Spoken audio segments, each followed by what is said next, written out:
પાટણ શહેરમાં ચૈત્ર સુદ બીજના પવિત્ર દિવસે ભક્તિમય માહોલ જોવા મળ્યો, જ્યાં ગણપતિ દાદાના મંદિરે વિશેષ ધાર્મિક કાર્યક્રમ યોજાયો। પાટણ શહેરના હિંગળા ચાચર વિસ્તારમાં આવેલા ગણપતિની પોળમાં દર વર્ષની પરંપરા મુજબ ચૈત્ર સુદ બીજના દિવસે પ્રાચીન ગણપતિ દાદાના મંદિરે તેમજ દુધેશ્વર મહાદેવના મંદિરે ધ્વજારોહણ કરવામાં આવ્યું હતું।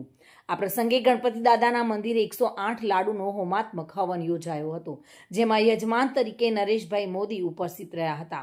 વૈદિક મંત્રોચ્ચાર સાથે કમલેશભાઈ પરિમલ દવે તથા શાસ્ત્રોક્ત વિધિ કરાઈ હતી। મોહલ્લાના રહીશો, ભક્તો અને પરિવારજનો મોટી સંખ્યામાં હાજર રહ્યા હતા અને ભક્તિભાવથી પૂજા, આરતી અને અભિષેક કરી ધન્યતા અનુભવી હતી। આ રીતે પાટણમાં પરંપરા અને ભક્તિનો સુંદર સમન્વય જોવા મળ્યો હતો, જ્યાં ભક્તોએ ઉમંગભેર ધાર્મિક ઉત્સવ ઉજવ્યો હતો।